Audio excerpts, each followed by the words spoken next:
What happens after we die? I mean, it's the ultimate question, right? It echoes through every culture, and one ancient Hindu text, the Garuda Purana, offers this incredibly vivid and detailed answer.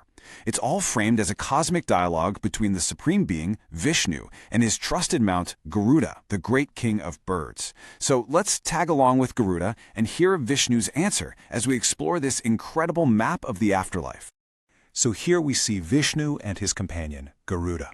The story goes that Garuda already knew all about the blissful, happy path of the righteous. But he got curious about, well, the opposite. He wanted to understand the journey of those who turn away from a good path. So, he just flat out asked Vishnu to reveal what really happens to a soul after death. And this one question right here sets our entire story in motion. Garuda doesn't beat around the bush. He specifically asks to hear about the fearsome way of Yama, the realm of the king of justice. Everything that follows in the Garuda Purana and in our explainer today is Vishnu's detailed answer to that really profound question. Okay, so our journey begins at the very moment life ends, with the soul's departure from the physical world. And according to this text, for the sinful, let me tell you, it is anything but peaceful. The text describes the soul as being just the size of a thumb. And it's not a gentle passing, it's violently dragged from its body by the fearsome messengers of Yama, the god of death. It's this really traumatic separation, with the soul actually looking back at its own body, crying out as it's bound in a noose and led away, just like a prisoner. Now what follows is an absolutely grueling journey. This isn't some instant trip to the underworld. No, we're talking about a year-long trek through a terrifying and desolate landscape just to get to the halls of judgment. This timeline really gives you a sense of the sheer scale of this journey. For almost 6 months, the soul just travels until it hits the city of King Jangama. Then it has to face the great Vaitarani River, and only at the end of a full year does it finally get anywhere near Yama's domain. And what's this path like? Well, the text is brutally clear. It's a place of absolute desolation. There's no shade from a roasting sun, no food to stop the hunger, and not a single drop of water to quench a relentless thirst. It is a journey of pure, non-stop suffering. And if you thought that was bad, just look at the sheer variety of torments. The soul is forced to walk on razor edges, it falls into pits of mud and leeches, and has to cross plains of hot sand.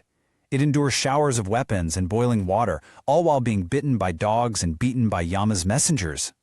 A major obstacle is the Vaitarani River, which is described as a horrifying body of water that literally boils when it sees a sinful soul. But get this, the text says there's only one way to cross safely. If you gifted a cow while you were alive, a boat will magically appear for you. If not, a hook is pierced through your lips and you're just dragged across like a fish. So after this brutal, year-long ordeal, the soul finally arrives. It's brought before the great king of justice, Yama, in his fearsome court, where every single deed of its past life is about to be accounted for. And here is the judge himself, Yama.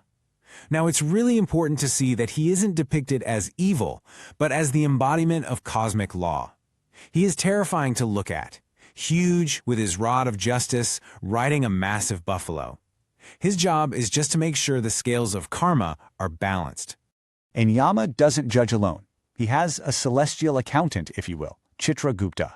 This being knows and records every single action, good and bad, that his soul has ever performed.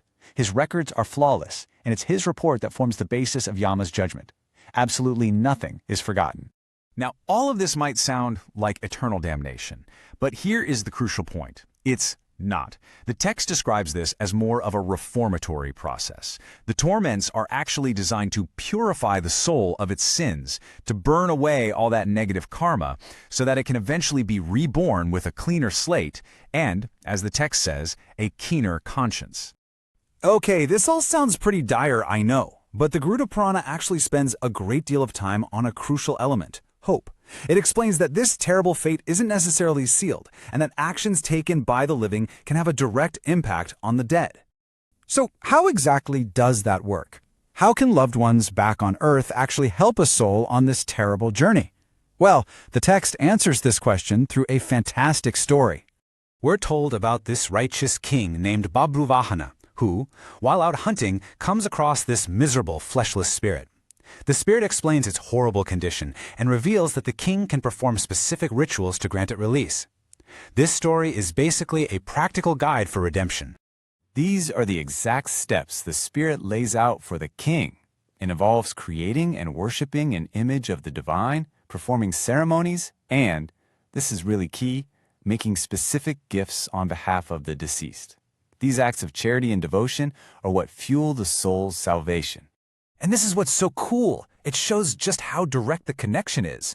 As you can see, gifting iron appeases the weapons of Yama's guards. Gifting salt is said to free the soul from the fear of Yama himself. Even gifting shoes has a direct effect. It lets the soul ride a horse instead of walking on those razor-sharp paths. Each gift has a specific, tangible effect in the afterlife. So, we've seen the path of torment and the rituals that can help, but what's the final destination? The text makes it very clear that just as there is a path for the sinner, there is an entirely different one for the righteous. And the contrast couldn't be more stark. One path is defined by suffering and fear, a journey to purification. The other is a pleasant journey for those who are already pure, leading directly to a realm of peace and light. Now, this isn't that fearsome court we saw earlier. This is another part of Yama's domain, a magnificent city built by divine architects. It's a place with no sorrow, hunger, or thirst, where everyone has a body made of light and is adorned with their own good deeds. So who gets to go there? The text lays it out really clearly. It's for those who live virtuously, people who are truthful, free from greed, devoted to their family, and who perform acts of charity, like gifting land or consoling those in distress. These are the kinds of actions that pave the way to this beautiful city. But then, after laying out this entire cosmic map of karma, rituals, and judgment, the Garuda Purana makes this final, really profound pivot. It presents all these good deeds and rituals as a vital path for navigating the cosmic order. But then it reveals there's another level entirely, one that goes beyond the system itself. And it leaves us with this powerful metaphor. It compares someone who only looks for answers in external texts and rituals to a foolish goat herd looking for his goat in a well while it's been under his arm the whole time. The ultimate message? While virtue and rituals are hugely important for the soul's journey, the final truth, the real key to true liberation, isn't in some heavenly city or sacred text. It's already seated right inside yourself.